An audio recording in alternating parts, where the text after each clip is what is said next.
Debout Congolais, unis par le sort, unis dans l'effort pour l'indépendance.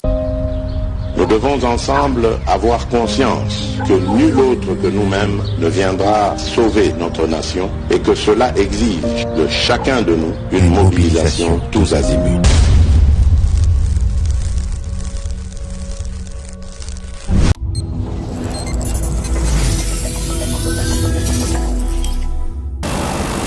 Mbote, na bande koban sur la GKM Télévision, boé malamu na émission na bino le grand débat ezali émission ekota kapenza na bozindo na matali actualité politique ya République démocratique du Congo, vous allez kwanda biso partout, vous allez kwanda biso na Tongo, kuna na Nord Kivu, vous allez kwanda biso partout dans le monde, même na bande komususu na bazali sikasikawa na Libreville topé na Gabon en tout cas tous ensemble na bino toko directement na ba titre toko sola lelo coup d'état situation en tout cas ba militaire basil koboto la bongo résultat topé basil koboto la bokonzi et pas ya Ali Bongo toko lobelango 44 émission to moni population atondi sami penza na esengo toloba tozonga na République démocratique du Congo toko lobelante depuis situation tandis aux acquis de l'on attend kuna na Goma par rapport ya kosenga départ ya EACP na Monisco du 4-5 octobre 2023 na Kinshasa forum moko ko salama agrobusiness pour la lolenge ya kosolola tope ya kofula ba jeune oyo bazali awa na République démocratique du Congo wana ezali bongo makanisio ezoma ki epa tata mokambi ekolo président de la République Antoine Félix Tshisekedi tokolobela susu ba combat oyo ezoma ki depuis mokolo ya lobby na Tongo kuna na Nord Kivu entre ba jeune ya Wazalendo contre ba M23 to kolbe la peine fois de plus lolenge tata mokambi ekola sili ko laver appareil judiciaire to kolbe la 44 émission pourquoi pas kolobela une fois de plus est-ce que ngobila akozala lisusu topia ko kamba lisusu ville province ya Kinshasa pour la mikolo zali koya to kolobela ngo kati na émission oyo et puis to kosukisa na Claude Machalo à s'attaquer bongo na IDPS à s'attaquer na slogan où ezali le peuple d'abord le peuple d'abord ezali escroquerie diabolique il y a régime où ezali en place ezali le lenge na bango ko flatter population mais eloko ezali ko salementer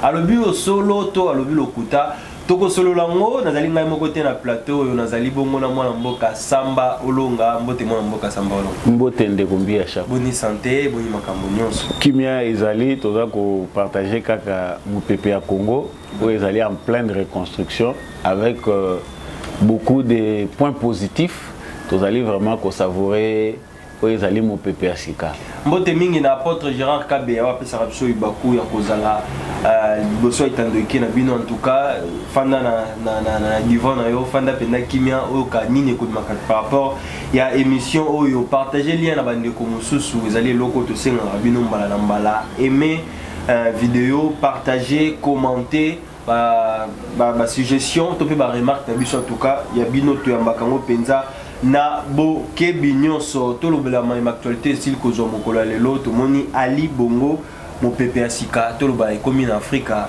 to moni sima koluka ko triquer un troisième mandat au pe ba publier que déjà qu'il y a comme une fois de plus président kasi to moni ba militaire ko boto la to pe ko zo bokonzi na makasi mo mboka oyambisa ngwana ndengeni.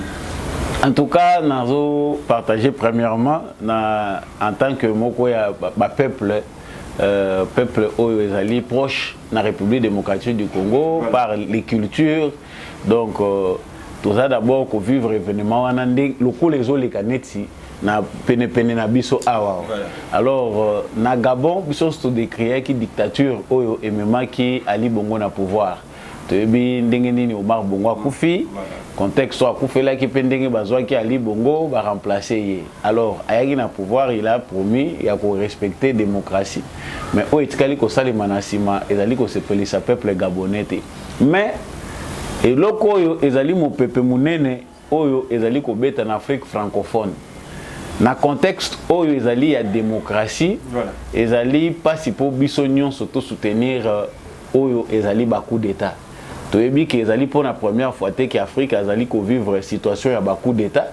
ba président rebelle to pe ba dictateur rebelle oyo ba accéder na pouvoir na de force ba accéder par la voie des coups d'état.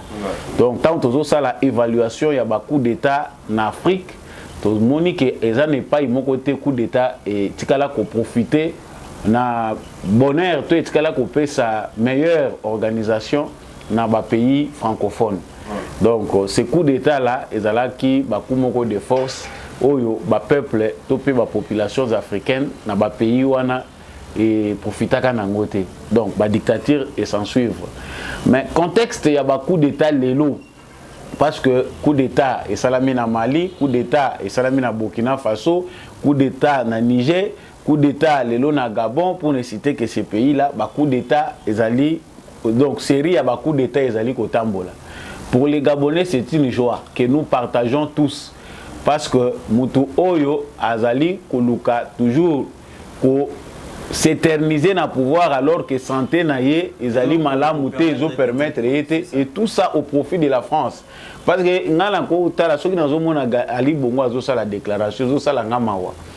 Il a tout ce qu'il faut pour sa santé.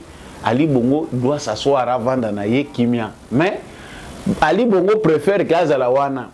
Dans l'ombre, ce sont d'autres personnes qui ont travaillé dans Gabon, qui ont géré appareil, nos machines à pouvoir. Et tout cela, c'est au profit de la France. Dans le contexte, nous allons admettre, tout en réservant, peut-être tout en ayant des réserves dans le contexte démocratique. Le contexte, nous allons admettre, premièrement, il y a le contexte Afrique francophone. Il y a France, Oyo, Africains, nous avons souci, il y a les bandes en Afrique. Parce que la France a beaucoup fait de mal aux Africains. Les pays francophones aujourd'hui sont les plus sous-développement. Ils ont des pays francophones en Afrique. Donc, français et foutagate, la France n'est dans rien. La France n'est rien où il y a quoi échanger dans les pays africains. Mais ils ont continué dans l'arrogance, il y a imposer la politique en Afrique. L'union soit à travers un dialogue sincère pour Macron que vous devez changer votre politique en Afrique. Il faut vous considérer les Africains comme égaux. Et puis, et non te base dans le coup, donc, banana bino bozo qui ne doit prendre. Nous sommes au moni Macron, tango ya arrogance au Macron a s'adresser à un président africain. C'est un gamin qui a été forgé comme ça et il n'a pas de perspective d'avenir. Il y a Zamuto va préparer pour amener la France, Nakao, en terrain de France. Donc, sur ce point-là, moi, je partage la joie de mes frères gabonais, mais tout en étant prudent. Parce que coup d'État, c'est bien. Parce qu'ils ont mettre fin. En tout cas, tout la population a CPLI par rapport à la militaire qui s'est programmé Sima. Ils ont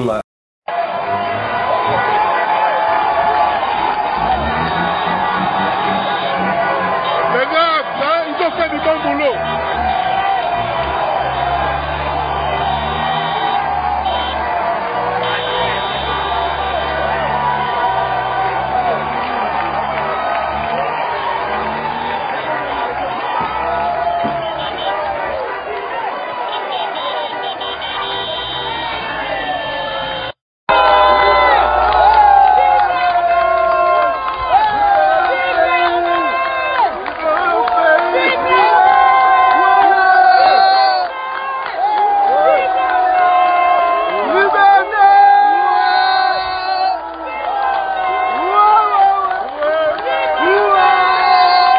On est de retour sur ce plateau. Moi, tout le monde population a CPLI. Kasi le lenge tokomi komona, salami na Mali, salami na Guinée, salami na Niger, tout le monde na Guinée, ba militaire ba kozwa. Est-ce que eza attitude autori ko encourager, auto eza attitude au single de totel même? Certainement, ce qui est accueilli en fonction des principe démocratique, voilà. Les militaires ne sont pas des politiciens. Les militaires, et si quand ils sont dans la caserne, ils sont dans mission en dehors de la politique. Voilà. Bon, mais ils ont des fois, tu évites le malheur et bon, mais ils ont dans le contexte conformément toujours dans le fondé démocratie, pour prise de pouvoir des forces, ils ont quelque part justifié dans le contexte. parce que ceux qui mutu azali ko s'accaparer na pouvoir ezali na constitution mon côté démocratique et permettre na mutu à ça la ba manœuvre pour à s'attacher tout peut s'accrocher na pouvoir mais ceux qui tokei na contexte wana naza mingi ko se focaliser na we salami na Gabon les militaires ba se venger ba botoli pouvoir ya peuple bien que n'ayant pas le droit de le faire basali yango et c'est à la satisfaction du peuple gabonais comme ça a été la joie des Burkinabés, la joie des Maliens, aujourd'hui c'est la joie des Gabonais.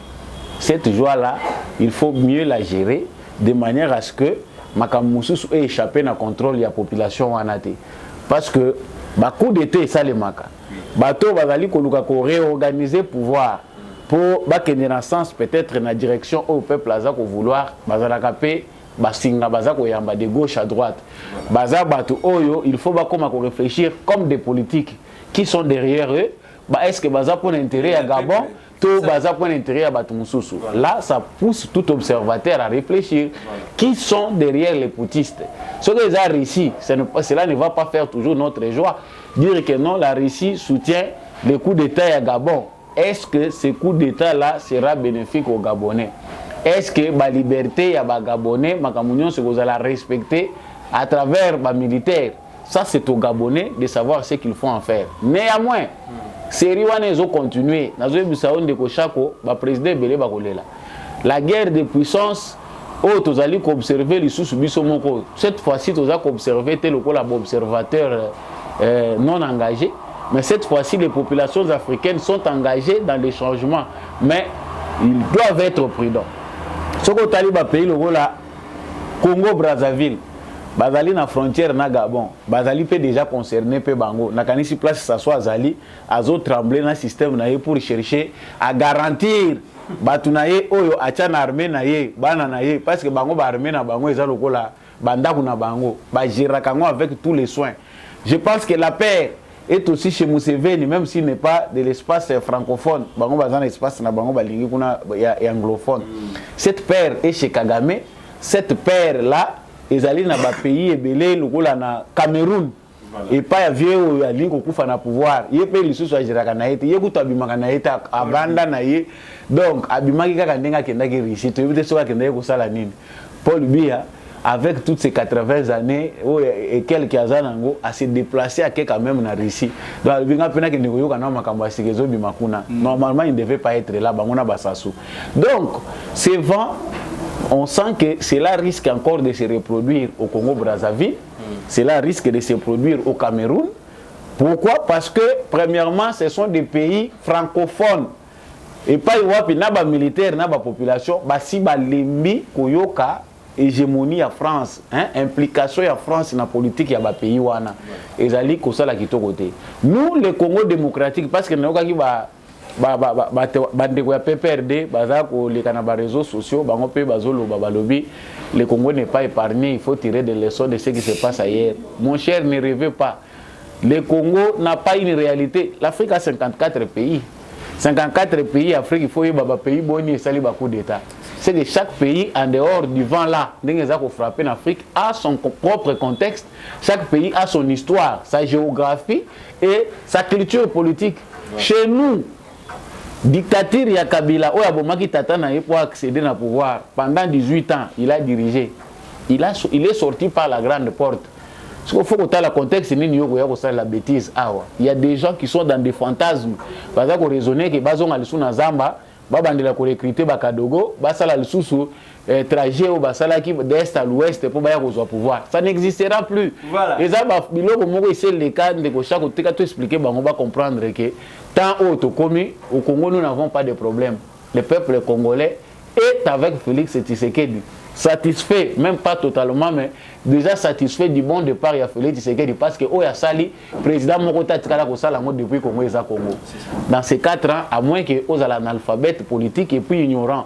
Ce qui mémoire na yo na mutu na yo eloko ezate aux lokola bébé tokoki kondimake lokola yo mutu na yo ba efasa nyonso Tshisekedi a sali mabe. Et puis Tshisekedi a son premier mandat. Ils ont touché à sa fin. il va briguer un deuxième mandat, selon déjà des sondages aux élections, il va gagner ces élections. Ça dit si un militaire, par hasard, pour le Congo, si un militaire, par hasard, se laisse tromper par des politiciens affairistes qui vont dire que non, situation en Boka, ils ont tambola bien, ils ont tambola bien pour un bateau, ils vont sentir que l'intérêt n'a pas touché. Bateau, ils ont choqué.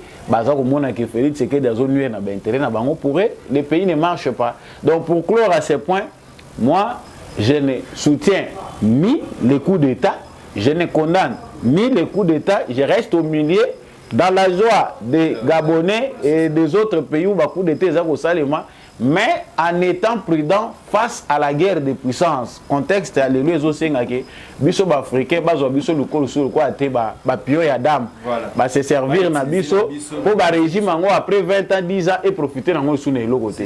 Les militaires là qui prennent le pouvoir, il faut bailler que pour politique il y a ba militaire té. Ils doivent toujours savoir où s'arrêter. Ça ne donne pas le plaisir de parler démocratie.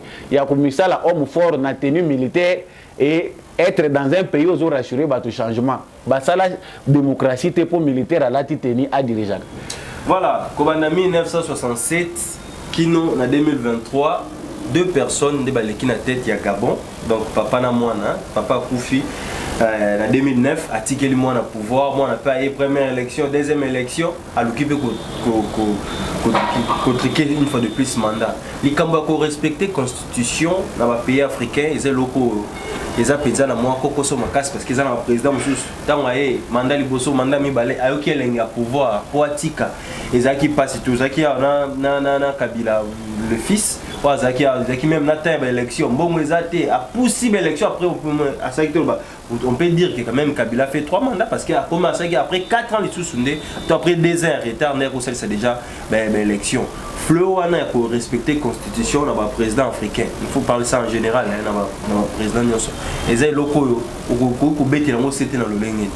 Bon, tout d'abord, premièrement, les alliés politiques moko importés. Imposé aussi. Parce que si tout dépendait des Africains, n'a qu'à dire que aussi tous avoir une solution face à problème wana. Mais parce que le problème où la biso africain, la solution est où t'as pas imusus. C'est que l'énergie où il y a qu'à provoquer changement, mingi et où t'as de l'extérieur. Et cette énergie là n'agit pas toujours au bénéfice des Africains. Bazo le roi Baliba satisfaire bino. Tout le monde, je prends un exemple devant où tu vivrais. Il y a la conférence nationale souveraine dans les années 90. Voilà. Après, ma préhistorica, donc il y a eu un problème. Les dictateurs africains dans le monde où ils sont soutenus par l'Occident, qui frappé parce que l'importance de ici. Sur le plan politique, c'est servant qui a un régime fort pour stopper. Maintenant, il y a l'URSS. Le roi l'URSS à Panzani et là, ces gens ici ne sont plus importants. La pression en Afrique, dans les pays africains, comme ils tendre vers la démocratie, il faut que la démocratie, il y a forme, il y a piège. Et ce sont ces démocraties-là qui ont la à travers la conférence nationale souveraine.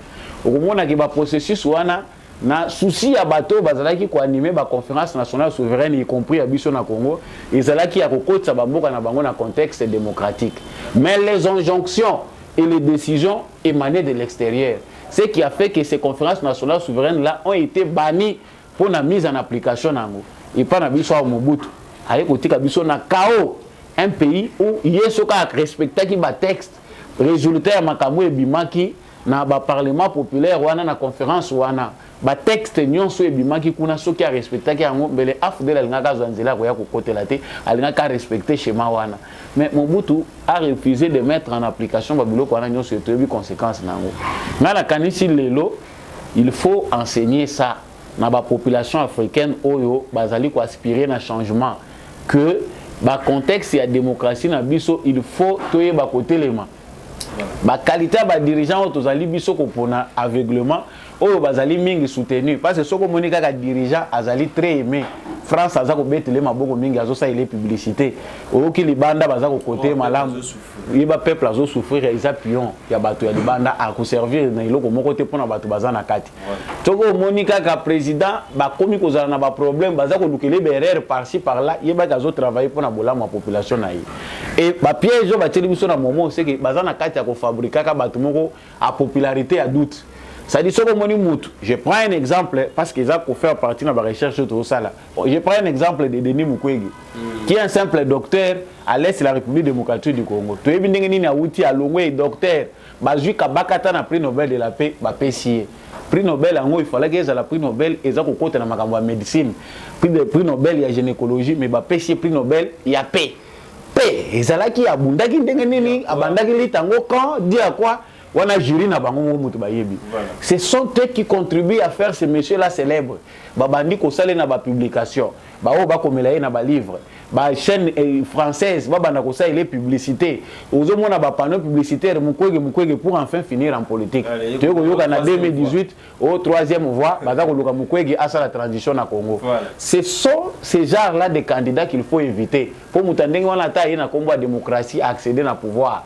Yeba ngo ke lobby ko pesa bino mutu pasi bokozana na besoin que bo changer pour bon na makambo clair akosala un mandat deux mandats. Est-ce que en voyant Félix Tshisekedi même biso toza ko loba nous avons partagé la lutte au Félix Tshisekedi a sali soki Tshisekedi a lobby en termes ya constitution à ça la troisième mandat biso to ko boya yango. Ce que nous pouvons donner à Tshisekedi na démocratie c'est lui donner un long mandat.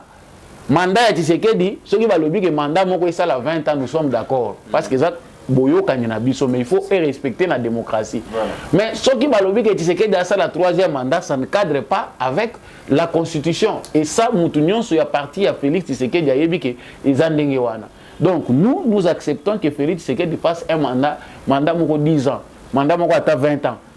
Pour mutu aboye aza quand même donc important tout le monde Mandela va réclamer qui est en Afrique du Sud Mandela va le bien en tout cas papa ko kendete malgré poids âge pourquoi ba mona ke sale le makam donc ko sili sapona ko lobela likambo wana na kanisi bisonde ba population en Afrique et sengeli tozala na moi tozala angle pe maturité na biso ekola pona ko stopper fléau wana. Voilà, tozonga na République démocratique du Congo to kima mbangu na ngambo est République démocratique du Congo bitumbesi kozonga entre les Wazalendo et munguna ya rebelle ya M23 na Tongo en tout cas reprise à combien population pe à salimois déplacement moké en tout cas toujours na cadre côté mais la banguna o ba kuluka kobotola mabele ya mboka na biso mo mboka esali yoneni les Wazalendo toujours en attaque. Bon, tous les groupes armés Oyo Bazali bakoti na cadre et contexte ya défense et intégrité territoriale Bazali a condamné peu importe ba déclaration Oyo ezali ko wuta bipai na bipai pona ko zongisa bato na ordre que ba groupes armés baza bato ko utiliser les groupes armés Oyo eza ba groupes armés congolais ba groupe eza congolais ba kotaki bazwaki ba armes pour une raison et une autre et que lelo ba se retrouver que suite ya appel ya tata mokonzi ya ekolo bazali obligé ya ko attaquer ba ennemi ya nation bazar na torte peu importe appellation na bango biso toza d'accord na ba imboka nyonso oyo basimbi munduki bazali ko défendre patrie contre M23 ou ezali armée rwandaise mais ezali eloko moko très capital parce que tozali na moment moko oyo mukili mobimba tozali ko découvrir aujourd'hui à l'œil nu qui sont les ennemis du Congo. Voilà. Ba groupes armés oyo babandai ko œuvrer partout na Congo. Baza ko yebisa biso kaka il faut traquer les mouvements rebelles, l'armée congolaise est défaillante face aux groupes armés. Mais lelo grâce à Félix Tshisekedi parlement na biso et sali que tozala na bato baza ba réservistes. Et sali que to solola na ba groupes armés oyo eza ya Congo andimi que basolola na bango po batika manduki tozui déjà likambo na niveau Nations Unies soko tali ba rapport à Nations Unies babosani ba crime ya Rwanda baza ko bosa na ba crime ya M23 bakomi kotangela biso kaka ba FDLR na ba mouvement ba force rebelle ya Congo c'est que bango ba ennemi o bango ba komi ko aider biso to combattre na Congo et komi kaka ba groupes armés o ya biso. Les Rwandais n'est plus leur préoccupation. Na Rwanda ba sanctionner général wana. Donc quelque part ndeko chako to komona ke ennemi oyo munene toza na ezali complot international oyo tozo faire objet nango parce que complot wana international souci na bango ezalaki ke carte na bango basi bakabola ya Congo balungoli ba richesse bakotisha ngo na pays ya bango balingaki ba créer il faut ekokisama ba peupler yango na bandeko na bango mais lokola to mettre en échec depuis to résister ou ta conflit e bandaki yango moni bango pe baza ko s'entêter te rit combat ou ya statu quo souci na bango ezaki ba continuer ko maintenir cap. Mais tout ça qu'on félicite bande qu'on a biso ba wazalendo mais ba réserve ezali mingi parce que na likamonyon soso ki mabe ezali balobaka voilà bande qu'on a biso ba wazalendo il ne faut pas ba pesa pe na ba adversaire ya Congo lisusu ba argument oyo ko permettre na bango que ba continuer ko s'attaquer na biso injustement voilà. Parce que na moment tout ça ko loba mokili mobimbeza na soni la communauté internationale, la organisation nyonso internationale, basée na soni parce que voir il y a peuple congolais à travers Félix Tshisekedi Lelo et Yokani. Tant que nous avons awa na contexte ya souveraineté à nation, il y a contexte ya droit international, intégrité territoriale ya mboka moko songolo pakaleko ko za mise en danger te. Ce qui Lelo bazali ko côté la Ukraine, de la même manière il fallait que bango nyonso ba se mobiliser pour na ko côté la Congo face à cette menace de l'armée rwandaise. Mais le col à base Sima, le lot monani mukili mobimbake, toute la communauté internationale est derrière et le Congo a raison. Action au biso to mener awa, et ça les sous à torté. Tu sais qu'elle a fait pour balayer les doutes. Mais tant le bazo ça il a biso na suka awa. Et le ko bango baza ko créer na suka za ko sala nini, ko banda mena ko créer ba montage. Ba lukela Congo ba faute. Pour balobake au moni binope bozali ko utiliser ba groupes armés boza ko sala boye yangwana Rwanda za ko réagir. C'est ça l'argument qu'ils veulent nous présenter na moment où biso toza ko zela ba sanction topé décision ya communauté internationale. Bande on a biso ba wazalendo pona ko enregistrer ba sengaki ba sala marche na ville ya Goma. Marche bango ba salaki gouverneur militaire aboyaki yango. Parce que bazaki kota la contexte sécuritaire parce que marche ezali droit ya congolais nyonso atoza yo moko ata bozali sanga ozali na droit ya kosala marche pona ko revendiquer o nyonso ezali kokota na droit na yo mais bandeko na biso wana ba sengi marche ba yebisi bango marche na bino eza permise te na contexte o tozali sécuritaire oyebi ke Goma ce qui est tombé te ezali récite plan international complot oyo ba planifié qui a que Goma est tombé. Si cela fait plus d'une année que Goma est tombé, il faut que beta maboko na gouvernement na biso. Ils ont mis tout en moyen pour que Goma est tombé, va faire chiter Félix Tshisekedi na ba négociation andima a solana M23 tozongi la case de départ. L'échec est là grand parce que Goma est tombé quitté. Et les remparts qu'a construit notre armée na Goma tout en cherchant à reconquérir ba force ba territoire mususu bango ezana maboka ba paya yango nde mutu eza base ya résistance mais tant bande ko na biso bino bo sengi gouverneur militaire aza ignorante ya ba droit ya ba citoyen bino bo lobi to marché ba lobi contexte sécuritaire ils ont permettre été mais bino bo se permettre bo créer des ordres c'est là où les bas blessent bande ko na biso quelque part baza na droit na bango et puis biso toza ko appuyer population nyonso ya de Kivu na Ituri pour na kosenga na bango que il faut côté les mains mais il faut chaque fois kozala liloba moko na ba force à sécurité na biso baza ba ennemi na binoté tango gouverneur militaire à lobby ba militaire ba lobby bozala nanu botika nanu désordre na bino na sima ya marche na bino il faut ba force à sécurité ba se mobiliser pour na ko sécuriser bino pour que munguna a profité te na temps wana il faut attendre. Mais bande ko na biso ba kei ba coup de feu zo ko salema oyoki na ba Rwandais bango baza ko sepela nango parce que quelque part c'est une forme de diversion de distraction et ko sala ke ba force ya sécurité ba kozala occupé pendant ce temps-là ya ko luka ko sala boy bango ba ko profiter en tout cas bande ko na biso ba wazalendo tout n'est pas à dire ou bien à mettre sur la place publique il y a des informations dont on parle mais ce qui a solo boza ba compatriotes bokozala moral moko na armée ekolo na biso biso nyonso lelo toza ba militaire parce que penser au tokomi nango pour la défense et école na biso et révolter biso tokomi ko s'attaquer na ba nation tokanaki ko s'attaquer na bango te parce que tokomi na kanda makasi pour la situation en mboka na biso. Mais il ne faut pas en faire trop jusqu'à tel point que bokoya ko commettre des erreurs ou ko bénéficier na ennemi. Voilà, les lopé population à cause de chaque fois na balabala na goma ko ba été baza penza na posa ya MONUSCO te départ ya MONUSCO na lolenge nyonso singeli MONUSCO alonga na République démocratique. Toza ko loba liloba moko et puis ngai nazali ko condamner bato tozali na Congo na est ouest ya Congo. Toza ko sala si comme si makambo ezo leka na est ya Congo eza ko préoccuper biso te. La MONUSCO est une force négative. Toloba ngo mbala na mbala. MONUSCO ici décrié bango moko basi ba loba kutu na minoko na bango via secrétaire général des Nations Unies que la MONUSCO n'est pas capable ya ko bundisa mouvement M23. Bazali armée, c'est toute une armée, bazali na ba armée sophistiquée. Mais le secrétaire général des Nations Unies a ça déclaré yango batu nyonso ba yebi. Que cherche la MONUSCO au Congo? Certainement mission nini résolution nini mususu ya Nations Unies abimisi ou eza ko pesa les sous force na mission ya ONU. Tout le monde mona peut-être que suite il y a ba déclaration il y a secrétaire général des Nations Unies Conseil de sécurité des Nations Unies ba koti réunion ba lobby tozali ko équiper en armes et en munitions ndenge tosali yango na Ukraine tozali ko équiper Nations Unies pour na mandat moko offensif et salamité.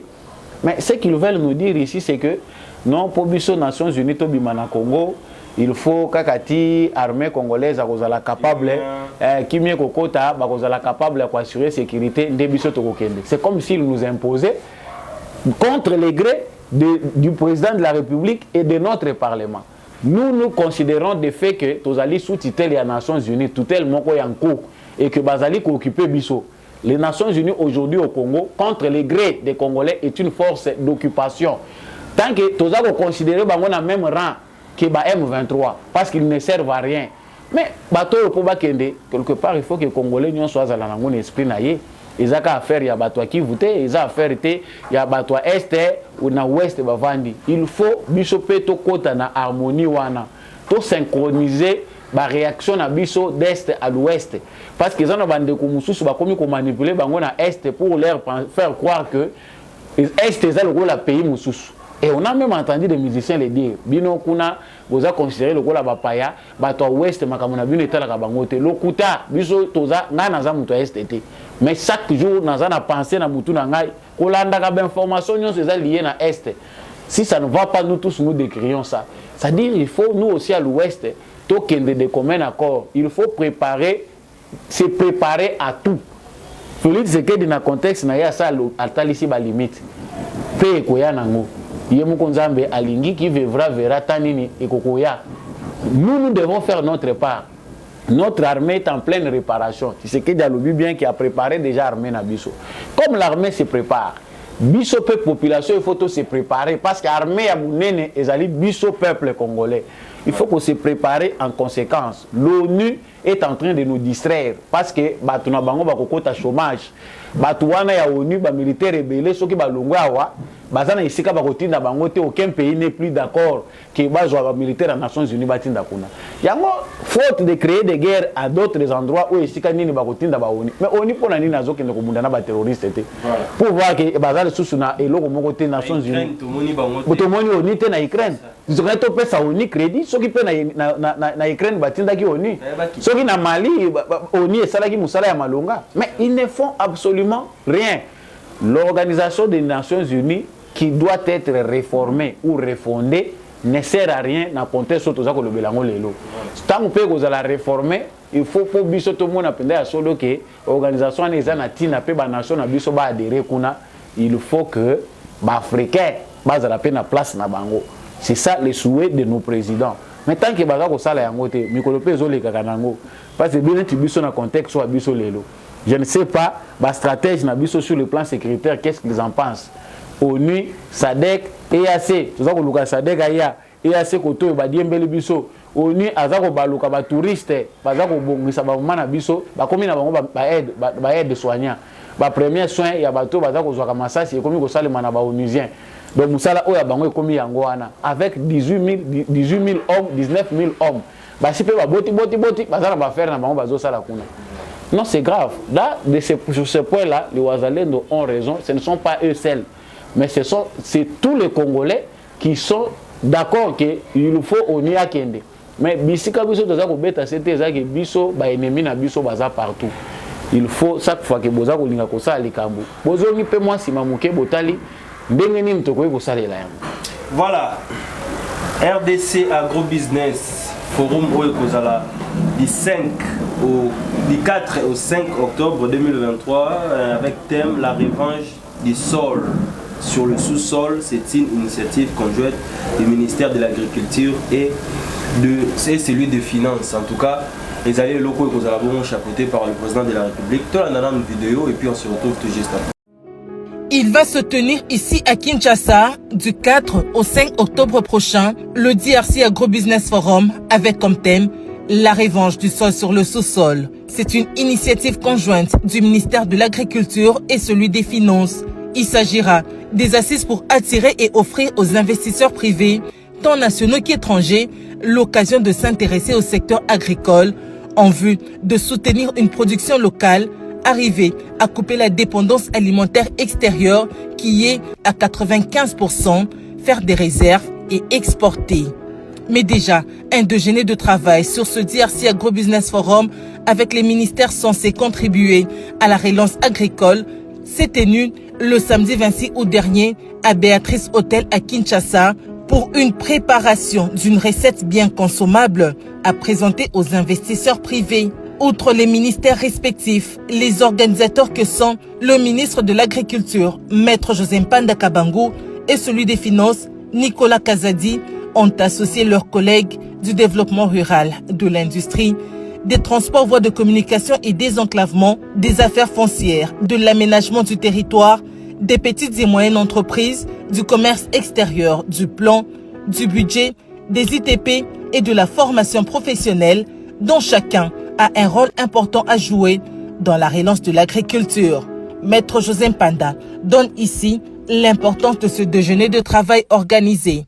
Les ministères qui sont là vont pouvoir nous apporter leur contribution puisque l'agriculture, seule, comme je l'ai dit, ne peut pas arriver à atteindre la vision du président de la République. Il faudrait que les autres ministères sectoriels interviennent et chacun joue sa partition dans cette vision pour qu'on arrive à avoir une vision globale qu'on présentera aux différents investisseurs qui viendront dans notre pays sous l'initiative des deux membres du gouvernement que nous sommes et que nous ferons un document de politique de l'agriculture qu'on présentera aux investisseurs. La nouvelle approche que nous avons, c'est celle de mettre les privés au centre de l'agriculture. Il faudrait que le monde privé trouve une assiette importante d'accueil lui permettant d'être rassuré de son investissement. Pour sa part, le ministre des Finances, qui est dans la même approche de laisser le domaine agricole au privé, estime que le gouvernement doit tirer les leçons du passé constitué d'échecs dans plusieurs projets agricoles initiés et gérés par lui. L'argentier national est d'avis que l'avenir de la RDC n'est pas dans les mines, qui sont d'ailleurs épuisables, mais plutôt dans l'agriculture, qui a l'avantage d'une existence éternelle. Il faut avoir la lucidité d'analyser le résultat de nos échecs et avant de proposer quelque chose de nouveau. Un échec n'est qu'une étape dans la voie du succès. Et donc, il ne faut pas en rougir. Il faut juste tirer les leçons et avancer. Et nous devons aller vers notre destin. Notre destin, c'est celui d'une puissance agricole. Nous n'avons plus le droit de bricoler. Nous devons aller droit au but et nous devons nous attirer les meilleurs pour faire la différence parce que nous devons rattraper un retard important. Aucune excuse possible parce que tout est faisable dans notre pays et j'attends avec impatience la réalisation de ce forum qui, je n'en doute pas, devrait être un grand succès. Chacun des ministres invités et présents a pu donner sa contribution pour que le DRC Agrobusiness Forum soit une réussite totale. D'abord, Julien Paloukou de l'industrie. Nous pensons que cette interministérialité que vous créez, M. le ministre de l'Agriculture et celui des Finances, autour de vous sur ce segment agricole peut permettre désormais à la RDC aujourd'hui de se dire, eh bien, nous pouvons aussi commencer et redevenir ces hubs économiques, ces hubs industriels pour changer les paradigmes, comme essaie de le dire le président de la République. Marc Ekila, ministre de Transport, Voies de Communication et Désenclavement, donne le rôle que doit jouer son département. L'agriculture en soi pose le problème du système de transport dans notre pays dans son ensemble.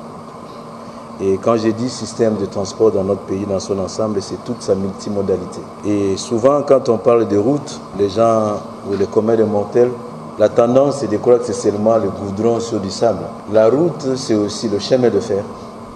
La route, c'est aussi le fleuve. La route, c'est aussi l'espace aérien. Et toutes ces problématiques, la mise ensemble, c'est ce que moi j'appelle route. Et comment nous allons l'utiliser en matière de transport. Et cela me ramène comparativement à l'agriculture à faire la trilogie pour comprendre la problématique du transport, à faire la trilogie entre le point de production, le point d'évacuation et le point de consommation.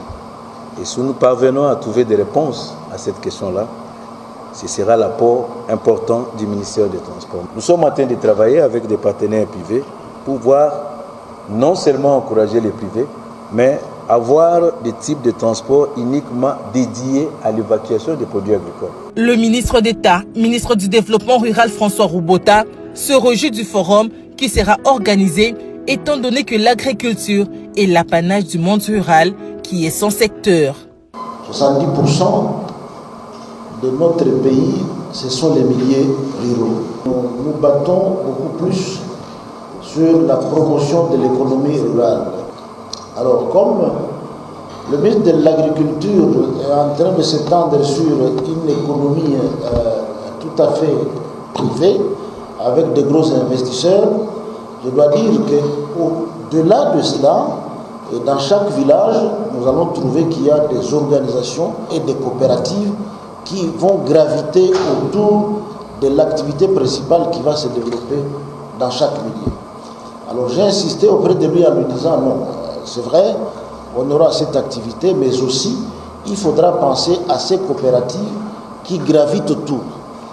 Nous avons des éléments que nous mettrons à la disposition du ministre de l'Agriculture par rapport à ça, afin de favoriser l'éclosion de nos milieux ruraux. Enfin, chiffre à l'appui, le ministre du Commerce extérieur, Jean-Lucien Boussa, démontre le manque à gagner réalisé par la RDC à cause de la faiblesse de son agriculture. L'agriculture doit être considérée par les Congolais comme à la fois un secteur porteur de croissance, mais un secteur stratégique. Le développement de notre économie ne saurait pas se réaliser si le secteur de l'agriculture ne s'est pas développé. Le développement de l'agriculture nous permet d'améliorer l'offre intérieure et par ricochet de réduire notre dépendance aux exportations. Les produits agricoles représentent 1200 milliards de marché mondial. Sur les 1200 milliards, la RDC capte simplement 131 millions. Alors la Côte d'Ivoire, qui a moins de potentialité que la RDC, participe au marché mondial à la hauteur de 8,8 milliards de dollars américains. Il y a donc des défis énormes à réaliser dans ce secteur.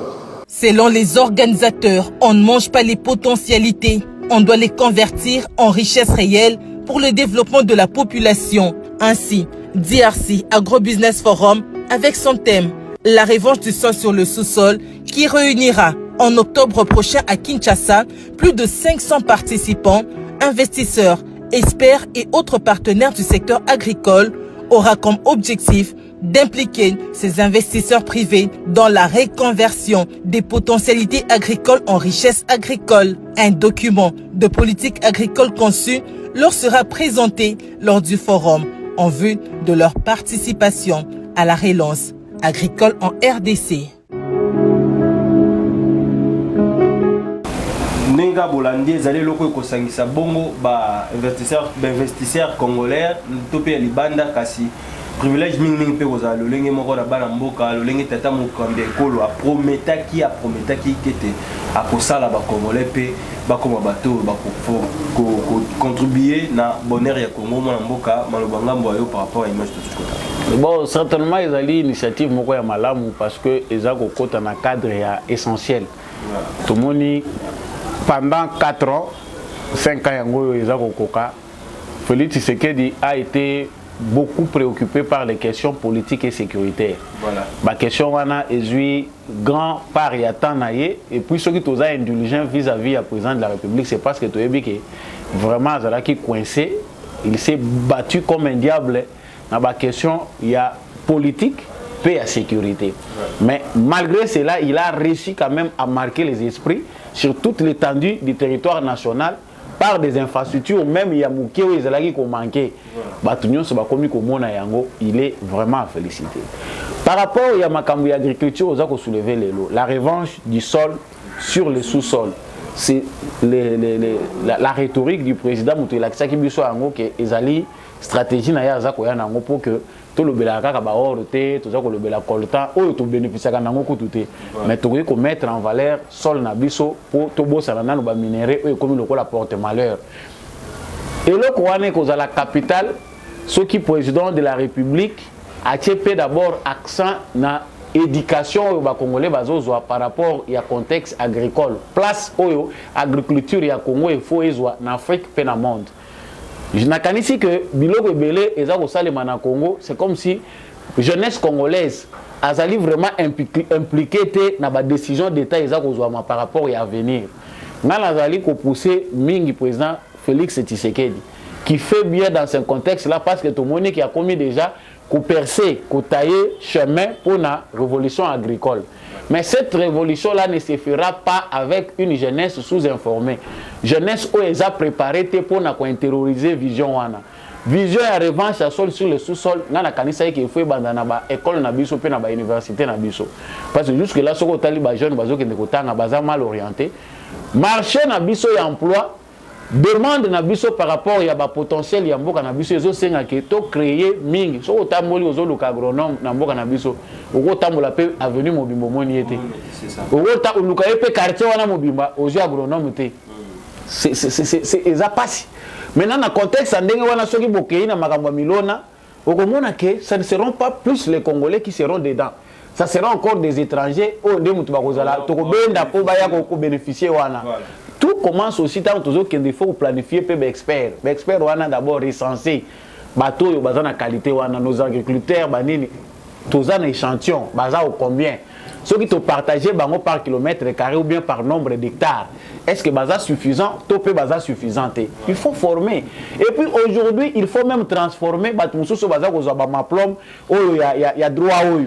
Moutazi diplôme licencié en droit non anaza ko lukana comme maître avocat vague. Nasuka nango azoteka na zandu diplôme ezana se ambeto. Et puis vendre pendant 10 ans 15 ans tant ozo ça le diplôme na yote. Matière ozo ke wa. Il redevient analphabète pour culture pe ba wale lo balingo tanga te. Atanga mukanda moko te loko moko azotanga te makambo azo eke nango na pamba. Moi j'encourage le président Félix Tshisekedi na otala na jeunesse. Tant toza ko lobawa ministère la jeunesse eza inactif. Inactif, pourquoi nous avons président et jeunesse? Est-ce que le président et jeunesse a intéressé dans le président Zoloba? Parce que le ministère de la jeunesse, il faut l'impliquer. Le projet ou agri-business à Banda ou Sukawapi. Parce que l'agri-business a un projet agro-pastoral. Il faut impliquer les jeunes. Kinshasa, ils ont plus de 15 millions d'habitants. Vous savez, il y a combien de jeunes désœuvrés? Moi, je pense qu'il faut créer une chaîne où il faut permettre aux Congolais d'emploi et outre les services nationaux, ou bien il faut dupliquer les services nationaux. Pour ça, et comme il y a un service militaire. Quelque part, lorsque nous avons une vision, il faut rendre, militariser l'agriculture du Congo. Et comme le devoir de citoyen pour que les Congolais soient impliqués. Ceux qui sont déjà dans l'âge, que répondre à la fin du mois, l'État a fait à la fin du mois. Aux étudiants, mais vous voyez la saison telle, vous allez participer à la campagne agricole. Voilà. Obligatoire. Il faut quelque part militariser pour que les Congolais les Kiming na Congolais. Le changement, et puis l'information comme la jeunesse, c'est que fait le président là. C'est quelque chose qui doit être bien compris par les jeunes. pour bailler ba façon ni ba ko s'orienter ngana za ko insister ko loba est-ce que l'école primaire moi no azotanga na Congo ayebi potentiel au biso tozanango en termes de terre arabe mabelo ya Congo ekoki kolesa bato boni est-ce que moi na école primaire ayebi yango na humanité bana na biso bazotanga na ba humanité est-ce que bazo comprendre valeur ya mabele ya Congo. Ce sont des choses comme ça, des informations comme ça qu'il faut revoir dans un contexte d'une éducation nationale revue. Parce que refondation éducation nationale, les AP parmi Bamakambo au président de la République, Azako penser nango. Ce qui les l'autre repenser éducation à biso. Tout Congolais, jeunes Congolais, topé ba Congolais nyonso, tout se réarmer moralement. Ça dit na mutu na biso to comprendre ni ne singeli biso to sala pombo na biso ekende liboso nga na kanti makamunyo se kosimba. Non, pour le reste, félicitations à Tata Mokambe Ekolo. Bateau ba copiloter makambo yo bazala bato moko pas choisi sur des calculs politiques par rapport à ba parti politique au songolo pakala mais que ça soit des experts oyo ba ko permettre que tozo makambo ebele et ko permettre biso que politique ou réussir. Mais ce qui est salami kaka ndenge to monaka parce que ministère de l'agriculture ce qui to beti yango ko yoka ba zongi selio makambo yo zolo bozana ba preuve nango. Nous savons que la plupart des projets agricoles où ils allaient dans le ministère de l'agriculture et simbami na ba aventurier ou batambolaka na ba ONG na bango kana ba sac. Les vrais agriculteurs, les vrais éleveurs ne sont pas touchés par l'action du gouvernement congolais. Bilo Kouanagnon, ce président de la République, a des informations nécessaires pour toucher les populations cibles, réellement cibles, et non des aventuriers au Bazar Lukambongo. Après, va voyager, va quitter Nabamboka Bapaye. Voilà, en tout cas, big félicitations au président de la République, quoi, d'aller pour s'intégrer, hein, dans le salon, par-ci, par-là, en tout cas, à la chance, au Tozui, au Péco, et on va sauver, Jésus, parce que Tozui, chance, le président, a touché, na certaines nuances, a quand même, na moins connaissance. Il y a l'autre qui bénéficier. Sinon, les agriculteurs qui ont pas payé, il y a payé ça la tête, mais suivi à Missal les athées, on a des problèmes auparavant. Mais le président de la République a dans tous les domaines, a tout ça l'effort. Il y a un côté à balolé, n'engagez pas qu'un des le ce qui toza na place babazo ça na kanya makasi c'est le place à bon ce comme misa tout 4 et 5 population congolaise le kokolia oyo mutabeli tobeli la chaque jour et kozala ndenge nini pas maté de moyen de bombachi sac à semoun et comme qui non à $55 mais le lot est baissé jusqu'à 18,5 donc ou $19 déjà tout. Écoute et là comme on l'a ngana baxela tu féliciter parce que tout le monde ba tracteur rebelle yaki dans le cadre de service national. Voilà. C'est important. Le président de la République a une énergie moko et brute. En tout cas, côté wana pona kolinga ko changer mboka on énergie na vraiment ya makasi. Mais ce qui doit être fait aussi ndenge tout monde na ba tracteur, c'est la même volonté que nous avons eu tous pour la réussite ya francophonie. Vous voyez que le président a na évité ce président moko la ki di banda 7h 8h président a dans na chantier wana. Pour que à la évolution par rapport à Makamba et Bissaki. Si nous avons réussi dans la francophonie, c'est grâce à l'implication et la volonté du président. Yango président Batoupe Bazako Landa va monaki énergie au Bimisaki pour na Maramwana Bazako le la balobi énergie wana sala ngo pepe bukanga lozo zonga. Même énergie wana soko kende ko vérifier ka bisika boza ko chambongo pona makamba bilanga ko kendela ka bango pe bongo chaque fois ko talaka soki masango ngo ba yebisaki o ke boti ya autant de tonnes eza bongo te pona Congo bato bazo faire confiance te na ba ministre confiance nyonso ba pesa ngo na roi Tshisekedi o bango baza ko yeba suko tala te constitution soki ba attribution ni azana. Voilà, au collaboration partout dans le monde en tout cas aimer partager lien avec les mususu ko za la penze loko moko.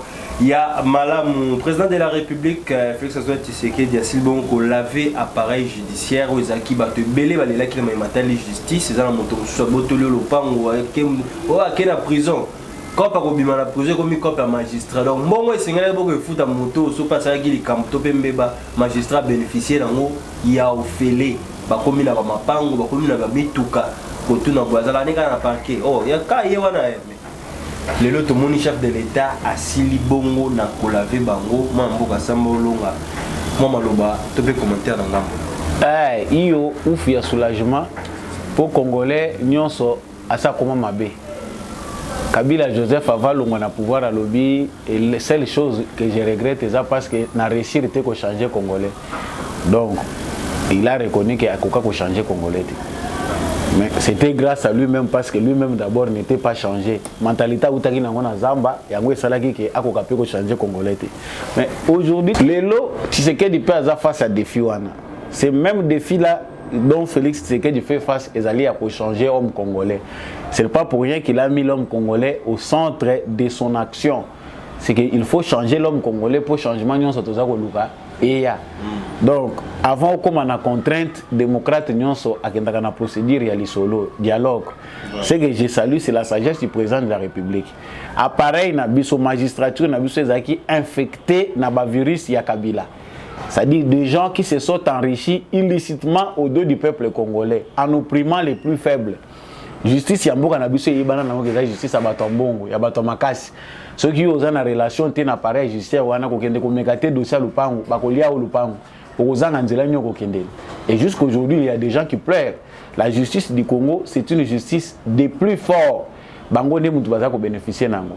Le président de la République yemoko azaki déçu pour le comportement de justice na biso ba makambo belé salami pendant règne na ye mais il y a zalé kota la bango le rôle aza observer bango pour voir comment on va procéder les l'autre moni abandi parce que sanzaki na mutu sko abandi ko kota na kati ba bengisi ba magistrat boya buto solola pour na magistrature boya pour total ndenge nini toko ko changer musala par rapport à makambo président zoloba ba musu bazoya na bango te bazali considéré comme ba démissionnaire nde batumuso yoki bana bozoko inateke di pamba o papa na biso balongole na musala papa na bino nde amesala ni na rythme ya justice malamu te botangi na mbongo ya mabe bokoli na mbongo ya mabe soki boza matama minene eza pona mbongo ya mabe ya tata na bino o tanga no na poto mais papa na bino awa ateka mapango ya bato basi ba yeba ye spécialiste ezana ba magistrat moko awa bango ba dossier bazwaka ezaka ya mapango donc mapango bato na Kisasa ezana bato mitema na bango pendant que yo ozotanga na poto ozozola bato ba photo ozosala boye wana papa na yo azaka na mbongo papa na yo aza moyibi yango na cadre la kobunda contre miyibi le premier magistrat là à la porte ba mususu pe basambisaki bango sur des faits avérés ba condamnaki bango et lokola par rapport à ba condamnation ba condamnaki bango par rapport ya mibeko ezako kamba magistrature na biso moyen ba exercer les sous ezate ba mususu pe ba ki retraite. Quant à vous les nouveaux nommés awa fête ezalaka ka poudre na mutu wo félicitations na nombre ba féliciter wana na nombre ba bénéficiaires pe pour félicitations zo ya ute pas famille ute pas ba ami ami ayibi aye ko recourir ça déjà kala à ça la ke côté ba musu pe ba vandi ba solicitango ya zo bandaka wana ba recommandation bandi c'est mon frère je veux qu'il travaille dans ton cabinet je veux celui-ci eza méritocratie exacté oyo bazoya est-ce que bozo se rendre compte ya tâche oyo eza ya bino ou bien bovandika boza kozela que makamususu ya kokoya le roi par enchantement. Moi je pense que ba nouveau magistrat ou ba nouveau nommé ba ça la fête té so inga na place na bango il faut déjà ko ça l'examen de conscience parmi bango ba musupe ba sala da ba mabe mais lelo bozui chance que ba nommer bino tant baza ko nommer bino il faut voir la vision ya moto ya nommer bino qu'est-ce qu'il veut pour la justice congolaise justice à Congo eza ya soni c'est la justice du plus fort biso toza ko loba soki ba yoko kanga ndenge ba ko tokelo na moyi okoyeba te mais ba tout puissant bazali baza ko luke na Kisasa pe omoni magistrat banda vanda ba juge banda bavanda bazwaka décision ke ndeko kanga ete pourquoi parce que ba yebani na ye ba yebi ke wana dossier nanga tika ngo mikolele ka ndenge wana ba beta ngo kara. Donc nous pensons que président Félix Tshisekedi a sali début c'est un bon début ezana ba métier oyo mutu akenda kosala ngo te po ko riche que nos magistrats oyo bakoko landa biso ba yeba ke soko poni ko koma magistrat oponi ko sala droit ezana ba métier oyo ko poni te po ko riche parce que un enseignant n'a pas vocation de devenir riche. Soit comme riche peut-être intelligence, mais la plupart de nos enseignants au batangi biso bande école primaire, tito comme na ba université, bazala ki ba riche. Mais le lot qui ozo ko luka oza l'enseignant, oza la riche. Non, on va faire le business. So oza businessman, oza magistrat lingo comme riche. Il faut comme moyibi pour comme riche. Parce que je ne vois pas comment un magistrat va se construire des immeubles sont à habiter. Donc, la limite, il y a besoin de magistrat et bani. Donc, bandeko balingi mbongo, batika kosala ba métier noble, où il faut ça les manabato baza intègre. Donc, être juriste, être maître avocat, ce sont des métiers aussi à niveau mounene et moralité, peu probité morale. Donc, les autres métiers qui ont embrassé le rôle là, parce que batinda qui ngana sala droit, non parce que naza maître pour ndekonanga pour na sala pour bakope sanga musala. Donc, en somme, le travail qui doit être fait, c'est un travail d'intégrité. Tout ça que zela na ba nouveau nommé na biso intégrité oyo et que la justice congolaise na boumbu ya ba bandi d'état oyo baza ko s'accaparer na pouvoir union soit mboka na biso. Voilà, Claude Machala Ngobila to bana Claude Machala tsukisi na Gentini Ngobila. Claude Machala s'est moqué dans slogan le peuple d'abord Etienne Tshisekedi a tambolaki en pendant parcours na union sur le peuple d'abord et ça escroquerie diabolique qui a régime il y a moi mboka Félix Tshisekedi eza yango bakotambola nango kasi sur terrain eloko ya malongo ezalité pour répondre na Claude Machala lolenge na réserve ya Kabila soki ba politicien oyo batikali eza ba Claude Machala na koseka nazo kama mingi parce que lui d'abord il devait avoir honte. Tant toujours ba politicien Claude, bon, il y a des politiciens qui ont aussi travaillé avec Kabila qu'on respecte beaucoup, qu'on admire. Baza quand même, malgré ma Basala, mais ce sont quand même des gens présentables politiquement. Tant autant à Claude Machala. Qu'est-ce que pense le premier Congolais? Sur retourner au lobby Claude Machala, Congolais à l'Ibosa raisonner. C'est un Mario dans la langage Abiso Awawa. Nous savons dans quelles conditions Maman Tchalamouana a Koufi et puis lui-même sait comment il gère sa vie. Est-ce que ce que tu as scruté dans la vie, tu as trouvé Moutou Oyo, Azadine, ya koloba politique dans la République démocratique du Congo? Il doit avoir honte. L'idée parce que lui attaque, c'est un parti qui a existé sans argent pendant beaucoup d'années. Alors, le peuple d'abord, escroquerie diabolique. Il n'y a rien de cohérent dans les propos de Claude Machala. Moi, je pense que Félix Tshisekedi, dans la vision le peuple d'abord, il a réussi. Parce que le peuple se réjouit partout où il passe. Donc, total action, Félix Tshisekedi a ça dit. Mais il y a des gens, ceux qui ont fidélité, qui kobenga bango ba politicien te na mboka oyo. Claude Machala peut sa merci na fidèle. Pour même n'importe Mobutu, bato ba détruire mboko oyo bazala qui sélectionner, to bando tala pe bongo ya batu nini oyo bako sala politique. Mais à cause de la fidèle, on a détruit tissu nyonso ya bato oyo bakokai kozala na bongo ya ki ata aza ko bomba mboka ko défendre ata mboko valablement. La fidèle a tout détruit. Voilà pourquoi nous avons des Claude Machala. So yazo sakana na IDPS à lobby ou yazo loba. Moi je sais que c'est la voie qu'il avait choisie depuis longtemps. La honte des Kassaïens, c'est fait Claude Machala fait partie. Sony ya ba Kassaïens mususu ne yangwana. Parmi les Kassaïens qui font la honte, mususu ye wana te. Voilà, kabiliste. Ngobila. On est le plus grand jouisseur, le plus grand danseur. Ouais, gouverneur à ville, j'ai bien piana, spécialiste à solo. Donc, tu peux mettre Bandeko, Bazako Landaviso, j'ai bien piana. J'ai bien piana, vraiment.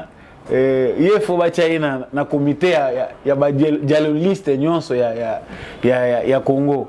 Donc, Ngobila, les Quinois ne sont pas faits pour la politique. Bolivie, Sangaba Quinois, la politique, mais les Quinois sont faits pour la SAP et autre chose, certainement.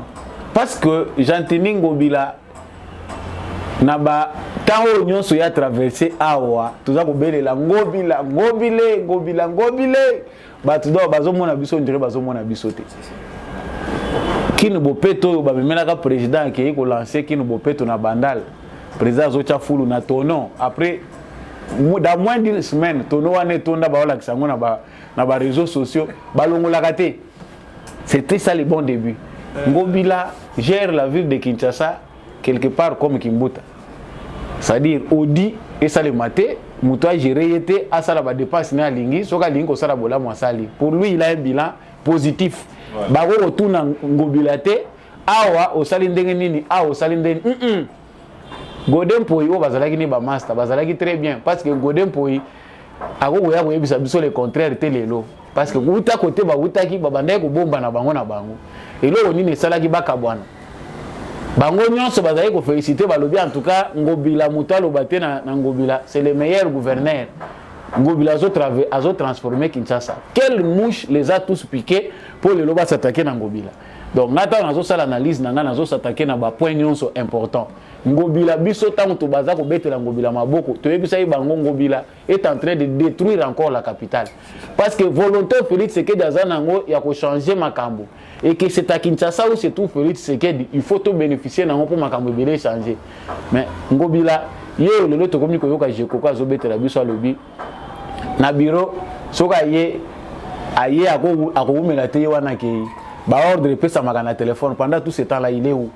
Donc il gère la ville de Kinshasa ndenge ya lingi na ba sentiment na ba émotion na ye sikoyo ba pesi kuna na président assemblée nationale o basi ba benganaki lo sambo etosi yande ko chaque moni ko bosaka na ba pasteur tangu pasteur Goda moni ke makambo ezo simba te a se donner na baninga ne ba pasteur alobi boya ko simba ngawa baza ko luka ko pikolanga ba pasteur ba makasi moni ba lendi prière esali pasteur Goda zongi ba rétablir ye et puis yo a komeli kuna ministre intérieur alobi coup de nani bosenga ki que ba sanctionner to sanctionner Ngobila awawa mais na moni que na contexte ça biso moyen to sanctionner ça te yango na tindi kuna pa na au ministre intérieur il faut esa le mela kuna pour sanction et ou te la kuna ce qui ko senga ke ba suspendre ye Peter Kaza dia venir eza kuna ngai nazali ko loba na ba kinois eza passe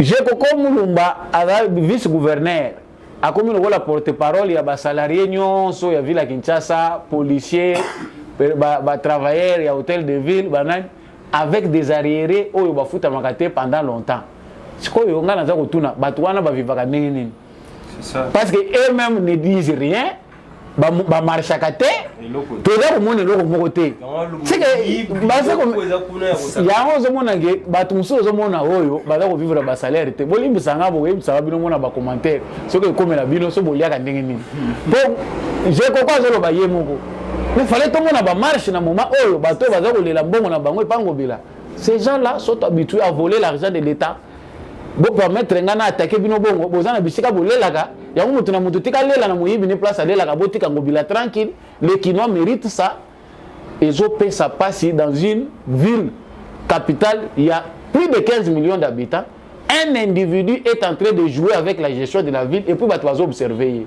les Kinois méritent cela ndeko chaque voilà to komina suka émission mokola lelo en tout cas malwasuka pour to kabano no mokola mungere.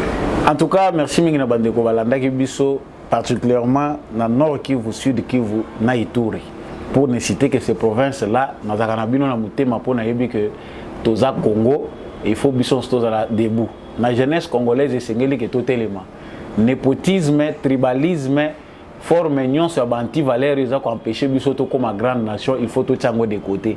Papa moko ta kotikela mwana na héritage ba bengi tribalisme, oko bénéficier na ngote.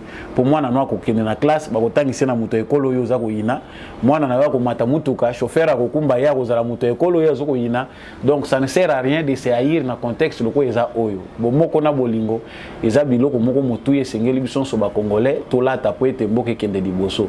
Na pesi merci mingi na bandeko bazolanda biso depuis Canada, na Montréal, na Edmonton, na Ottawa, ba ville ebele landaka biso. Bandeko pe bazolanda biso na Riyad na Arabie Saoudite, na pesi bino ba mbote bandeko nyonso baza na Dubaï, mbote epa na bino, France, Allemagne, pe particulièrement na apôtre Gérard Kabeya sala kabiso malamu mingi le candidat ya Tchangu bana Tchangu bandeko nanga ya Tchangu voilà. Bosimba candidat na bino malamu et puis grand merci à Jean-Louis Timbalanga l'homme de la vérité des urnes et toutes les autres personnes que je n'ai pas citées dans 8 ans ya cité bino émission té tango ezalaka wolo vraiment bambote ya mingi voilà merci mingi na bandeko banso ba prêter biso attention to pe basili kolanda biso partout dans le monde où vous êtes en tout cas biso pe to lingaka bino makasi commentaire, j'aime, nayo partage nayo ezali loko moko ko contribuer à ma kasi on to singaka ete bo zala na biso bo aimer bo commenter bo liker ba émission na biso mbote mingi na apôtre Gérard Kabeli ya Changu en tout cas bana Changu bo fungolela ema boko bo ya mbaye penza en tout cas ina motema na emo bima parce que ceux qui tobito zonga moi si on moke na action à ça déjà na ngambo ya fondation na e ezali fondation la mère royale en tout cas ezali eloko ya mopayate epa ya bana bafandi na Changu en tout cas sur ma veuve sala ba action ebele toko na mikolo ezali koya nde tokolobela en tout cas mokolo ya dimanche ezali koya tokolobela likambo etali eza na bandeko mpe basili kokomela ngai insécurité oyo ezali na ngambo ya nzele na ngambo wana toujours likambo ya ma guerre to mpe guerre civile eutaki kote ya bandeko na biso bateke na bayaka tokomeka mpe kolobela yango mwa mingi merci na bandeko nyonso oyo baza libanda bakokomela biso na ba-États-Unis par-ci par-là en tout cas nazali na esengo makasi en tout cas ngai na bino tokutani bongo mbalasi